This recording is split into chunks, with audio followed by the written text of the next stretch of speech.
আসসালামু আলাইকুম। আশা করছি আপনারা সকলে অনেক ভালো এবং সুস্থ আছেন। তো আজকে আমি একটা ছোট্ট প্রবলেমে পড়ছি। এই প্রবলেমটা থেকে আপনারা কিভাবে সলিউশন নিয়ে আসতে পারেন। বেশিরভাগ সময় আমরা এলএমএস ওয়েবসাইট তৈরি করি। তো এলএমএস ওয়েবসাইট তৈরি করার সময় আমরা দেখা যায় যে লার্নপ্লেস বা ডাব্লিউপি এলএমএস এরকম কিছু প্লাগইন আমরা ইউজ করি। তো আমাদের সমস্যা হয় যখন আমরা কোর্স পেজটায় চলে যাই। দেখেন আমি যদি আমার একটু কোর্স পেজটায় চলে আসি। কোর্স পেজটা চলে আসলে আমি একটু দেখতে পারবো যে এই যে উপরের যে আমার কোর্সের যে পেজটা আছে সেই পেজটার সাথে আমার হেডারটা লেগে গেছে এবং আমার ফুটারটাও কিন্তু লেগে গেছে। এবং এখানে আর কি সবচেয়ে বড় সমস্যা, এটা আমরা জানি যে এখানে আমরা প্যাডিং দিলেই হয়ে যাবে, প্যাডিং মার্জিন দিলেই হয়ে যাবে, তাই না? কিন্তু আমরা যখন পেজে চলে যাব, পেজ থেকে আমরা যখন কোর্স পেজটাকে এডিট করতে আসব, তখন কিন্তু আপনি এডিট করতে পারবেন না। কেননা আপনার হচ্ছে যে টিউটর এলএমএস যে আছে, টিউটর এলএমএস এর সাথে আপনার কিছু পেজ এটা অটোই তৈরি হয়ে যায়। এই পেজগুলোকে আপনি কাস্টমাইজ করতে পারবেন না। কাস্টমাইজ শুধুমাত্র তখনই করতে পারবেন আপনি কাস্টম কোড দিয়ে এটাকে কাস্টমাইজ করে নিতে পারবেন। তো আমরা কাস্টমাইজ করব, কাস্টম কোড ছাড়া আমরা কিভাবে কাস্টমাইজ করতে পারি বা কিভাবে আমরা এই সলিউশনটা দিতে পারি এটাই আমরা দেখব। দেখেন আমার এই পেজটাকে আমি যখন এডিট করতে যাচ্ছি, এ কিন্তু আমাকে এডিট করতে দিবে না। কেননা টিউটর এলএমএস এর সাথে ওরা বিল্ড ইন যে দুইটা পেজ আছে সেই দুইটা পেজকে আপনি এডিট করতে পারবেন না। সো আপনাকে হয় কাস্টম করে আলাদাভাবে কাস্টমাইজ কোর্স পেজ তৈরি করতে হবে, অথবা কাস্টম কোড দিয়ে দিয়ে এটাকে সলিউশন করতে হবে। সো দেখেন এই যে এটাকে আমি এডিট করতে পারবো না, একটু পরে এখানে আসবে যে কন্টেন্ট এরর, তোমার এই কন্টেন্ট খুঁজে পাওয়া যাচ্ছে না, এরকম। তো এটাকে খুব ইজিলি আমরা এডিট করে দিতে পারি যদি আমরা জাস্ট এতটুকুই মেন্টালিটি নিয়ে কাজ করি যে আমরা এখানে আর এইখানে একটু গ্যাপ তৈরি করব, ঠিক আছে?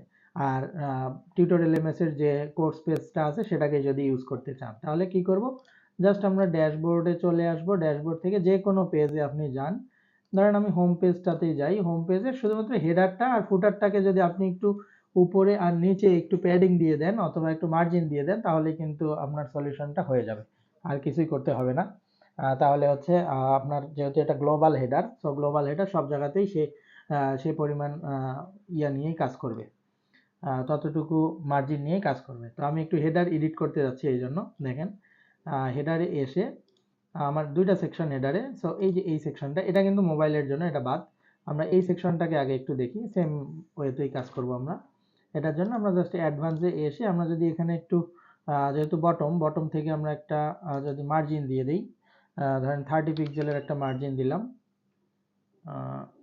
টপে মার্জিন দিয়েছি, এটাকে আমরা বটমে যদি 30 পিক্সেলের একটা মার্জিন দিই, আর আমরা একটু ফুটারে আসবো, ফুটারে এসেও সেম কাজটা করব। ফুটারটাকে একটু এডিট করতে যাই,